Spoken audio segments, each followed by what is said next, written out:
ನಮಸ್ಕಾರ ಎಲ್ಲರಿಗೂ welcome back. ನಾನು ಮಂಜು, ನೀವು ನೋಡ್ತಿದ್ದೀರಿ ಮಂಜು ಸ್ಟೋರೀಸ್. ಫ್ರೆಂಡ್ಸ್, IPL 2024ನಲ್ಲಿ ನಮ್ಮ RCB ತಂಡ ದೊಡ್ಡ ಕಳಪೆ ಆಟವನ್ನು ಪ್ರದರ್ಶಿಸುತ್ತಿದೆ ಅಂತ ಹೇಳ್ಬೋದು. ಈಗಾಗಲೇ ನಮ್ಮ RCB ತಂಡ 7 ಪಂದ್ಯವನ್ನು ಸೋತು ಈಗ ನಮ್ಮ RCB ತಂಡ ಪ್ಲೇ ಆಫ್ಸ್ಗೆ ಹೋಗುವ ಡೌಟ್ ಇದೆ ಅಂತ ಹೇಳ್ಬೋದು. ಆದರೆ ಫ್ರೆಂಡ್ಸ್, ಇನ್ನೂ ಕನ್ಫರ್ಮ್ ಆಗಿ ನಮ್ಮ RCB ತಂಡ 60% ಪ್ಲೇ ಆಫ್ಸ್ಗೆ ಹೋಗುತ್ತದೆ ಅಂತ ಹೇಳ್ಬೋದು. ಹಾಗಾದರೆ ಅದು ಹೇಗೆ ಅಂತ ನಾನು ನಿಮಗೆ ಈ ವಿಡಿಯೋದಲ್ಲಿ ತಿಳಿಸ್ಕೊಡ್ತೀನಿ. ಅದಕ್ಕಿಂತ ಮುಂಚೆ ನೀವೇನಾದರೂ ನಮ್ಮ ಚಾನಲ್ಗೆ ಹೊಸಬ್ರಾಯಿದ್ರೆ ತಪ್ಪದೆ ಸಬ್ಸ್ಕ್ರೈಬ್ ಮಾಡಿ, ಹಾಗೆ ಪಕ್ಕದಲ್ಲಿರೋ ಬೆಲ್ ಐಕಾನ್ ಪ್ರೆಸ್ ಮಾಡಿ, ಆಲ್ ಸೆಲೆಕ್ಟ್ ಮಾಡಿ. ಯಾಕೆಂದರೆ ನಾನು ಯಾವುದೇ ಕ್ರಿಕೆಟ್ ಬಗ್ಗೆ ವಿಡಿಯೋ ಮಾಡಿದ್ರೆ ನಿಮಗೆ ತಕ್ಷಣ ನೋಡ್ಕೊಂಬರ್ತೆ, ಆವಾಗ ನೀವು ವಿಡಿಯೋನ ಮೊದಲಿಗರಾಗಿ ನೋಡಬಹುದು. ಸಬ್ಸ್ಕ್ರೈಬ್ ಅನ್ನೋದು ಸಂಪೂರ್ಣ ಉಚಿತ. ವಿಡಿಯೋ ಕೆಳಗಡೆ ಬ್ಲ್ಯಾಕ್ ಪೆನ್ ಇದೆ, ಮಾಡ್ಕೊಳ್ಳಿ. ಏನು ತರ ಮಾಡದೆ ವಿಡಿಯೋ ಶುರು ಮಾಡೋಣ ಬನ್ನಿ. ಇನ್ನು ಫ್ರೆಂಡ್ಸ್, ಫಾಸ್ಟ್ ಟೇಬಲ್ ನೋಡಿದರೆ ಈಗ ಮೊದಲನೇ ಸ್ಥಾನದಲ್ಲಿರುವುದು ರಾಜಸ್ಥಾನ್ ರಾಯಲ್ಸ್ 16 ಪಾಯಿಂಟ್ಸ್ನಿಂದ ಮೊದಲನೇ ಸ್ಥಾನದಲ್ಲಿದ್ದಾರೆ. 2ನೇ ಸ್ಥಾನದಲ್ಲಿ 10 ಪಾಯಿಂಟ್ಸ್ನಿಂದ KKR ತಂಡವಿದೆ. 3ನೇ ಸ್ಥಾನದಲ್ಲಿ 10 ಪಾಯಿಂಟ್ಸ್ನಿಂದ SRH ತಂಡವಿದೆ. 4ನೇ ಸ್ಥಾನದಲ್ಲಿ 10 ಪಾಯಿಂಟ್ಸ್ನಿಂದ LSG ತಂಡವಿದೆ. 5ನೇ ಸ್ಥಾನದಲ್ಲಿ 10 ಪಾಯಿಂಟ್ಸ್ನಿಂದ DC ತಂಡವಿದೆ. ಇನ್ನು 6ನೇ ಸ್ಥಾನದಲ್ಲಿ 8 ಪಾಯಿಂಟ್ಸ್ನಿಂದ ಚೆನ್ನೈ ಸೂಪರ್ ಕಿಂಗ್ಸ್ ತಂಡವಿದೆ. 7ನೇ ಸ್ಥಾನದಲ್ಲಿ 8 ಪಾಯಿಂಟ್ಸ್ನಿಂದ GT ತಂಡವಿದೆ. 8ನೇ ಸ್ಥಾನದಲ್ಲಿ 6 ಪಾಯಿಂಟ್ಸ್ನಿಂದ ಪಂಜಾಬ್ ತಂಡವಿದೆ. 9ನೇ ಸ್ಥಾನದಲ್ಲಿ 6 ಪಾಯಿಂಟ್ಸ್ನಿಂದ MI ತಂಡವಿದೆ. ಇನ್ನು 10ನೇ ಸ್ಥಾನದಲ್ಲಿ ನಮ್ಮ ರಾಯಲ್ ಚಾಲೆಂಜರ್ಸ್ ಬೆಂಗಳೂರು 4 ಪಾಯಿಂಟ್ಸ್ನಿಂದ ಇದೆ ಅಂತ ಹೇಳ್ಬೋದು. ಇನ್ನು ಫ್ರೆಂಡ್ಸ್, ಈ ಪಾಯಿಂಟ್ಸ್ ಟೇಬಲ್ ನೋಡಿದರೆ ನಮ್ಮ RCB ತಂಡ ಕ್ವಾಲಿಫೈ ಆಗೋದಿಲ್ಲ ಅಂತ ಹೇಳ್ಬೋದು. ಯಾಕೆಂದರೆ ಎಲ್ಲ ತಂಡಗಳು ಕೂಡ 16, 10, 10, 10 ಪಾಯಿಂಟ್ಸ್ಗಳಿವೆ. ಇನ್ನು KKR, SRH, LSG, DC ಪಂದ್ಯಗಳು ಇವು 2 ಪಂದ್ಯವನ್ನು ಗೆದ್ದರೆ ನಮ್ಮ RCB ತಂಡವನ್ನು ಬೀಟ್ ಮಾಡುತ್ತಾರೆ ಅಂತ ಹೇಳ್ಬೋದು. ಹಾಗಾದರೆ ನಮ್ಮ RCB ತಂಡ ಕ್ವಾಲಿಫೈ ಆಗಲು ಇನ್ನೂ ಯಾವ ಥರ ಅವಕಾಶವಿದೆ ಅಂತ ನೋಡಿದರೆ ನಮ್ಮ RCB ತಂಡ ಈಗ 4 ಪಾಯಿಂಟ್ಸ್ ಇದೆ. ಇನ್ನೂ 5 ಪಂದ್ಯಗಳು ಬಾಕಿ ಇದೆ ಅಂತ ಹೇಳ್ಬೋದು.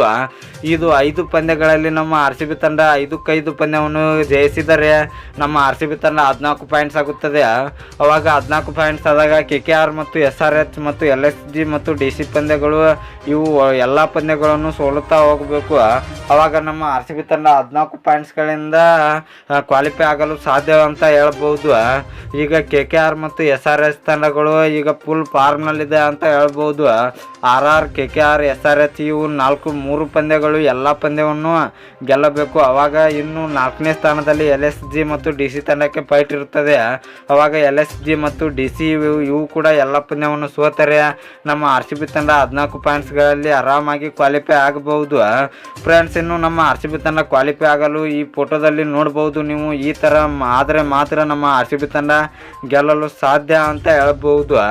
ಇನ್ನು ಫ್ರೆಂಡ್ಸ್, ನಿಮ್ಮ ಪ್ರಕಾರ ನಮ್ಮ RCB ತಂಡ ಈ ಸೀಸನಲ್ಲಿ ಕ್ವಾಲಿಫೈ ಆಗುತ್ತಾ ಇಲ್ಲ ಅಂತ ಕಮೆಂಟ್ ಬಾಕ್ಸಲ್ಲಿ ಕಮೆಂಟ್ ಮಾಡೋದ್ರ ಮೂಲಕ ತಿಳಿಸ್ಕೊಡಿ. ಇನ್ನು ಫ್ರೆಂಡ್ಸ್, ಇನ್ನೂ ನಮ್ಮ RCB ತಂಡಕ್ಕೆ ಯಾವ್ಯಾವ ಪಂದ್ಯಗಳು ಯಾವ್ಯಾವ ತಂಡದ ವಿರುದ್ಧ ಉಳಿದಿದೆ ಅಂತ ನೋಡೋಣ. ಇನ್ನು ಫ್ರೆಂಡ್ಸ್, ನಮ್ಮ RCB ತಂಡಕ್ಕೆ ಬ್ಯಾಕ್ ಟು ಬ್ಯಾಕ್ GT ವಿರುದ್ಧ 2 ಪಂದ್ಯವನ್ನು ಆಡುತ್ತಾರೆ.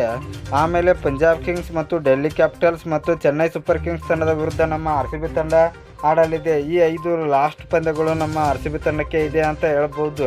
ಈ 5 ಪಂದ್ಯವನ್ನು ಗೆದ್ದರೆ ನಮ್ಮ RCB ತಂಡ ಆರಾಮಾಗಿ ಕ್ವಾಲಿಫೈ ಆಗ್ಬೋದು ಅಂತ ಹೇಳ್ಬೋದು. 5-5 ಗೆಲ್ತಾರೆ ಇಲ್ಲ ಅಂತ ನಮ್ಮ RCB ತಂಡ ಡೌಟ್ ಇದೆ ಅಂತ ಹೇಳ್ಬೋದು.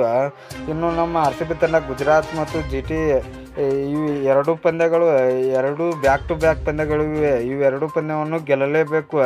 ಇನ್ನು ಪಂಜಾಬ್ ಮತ್ತು ಡೆಲ್ಲಿ, ಚೆನ್ನೈ ಈ 3 ಪಂದ್ಯವನ್ನು ಹೊಡೆದರೆ ನಮ್ಮ RCB ತಂಡ ಕ್ವಾಲಿಫೈ ಆಗಲು ಓಪನ್ ಇಟ್ಕೋಬಹುದು. 14 ಪಾಯಿಂಟ್ಸ್ಗಳಿಂದ ರನ್ ರೇಟನ್ನು ಚಲೋ ಮೇಂಟೈನ್ ಮಾಡಬೇಕು.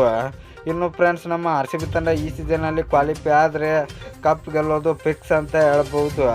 ಇನ್ನು ಫ್ರೆಂಡ್ಸ್, ನಿಮಗೆ ಇದೇ ರೀತಿ ನಮ್ಮ RCB ಮತ್ತು ಕ್ರಿಕೆಟ್ ಬಗ್ಗೆ ಅಪ್ಡೇಟ್ಸ್ ಬೇಕಾಗಿದ್ದರೆ ನಮ್ಮ ಚಾನಲ್ ಲೈಕ್ ಮಾಡಿ, ಶೇರ್ ಮಾಡಿ, ಸಬ್ಸ್ಕ್ರೈಬ್ ಮಾಡಿ, ಬೆಲ್ ಐಕನ್ನು ಆನ್ ಮಾಡ್ಕೊಳ್ಳಿ.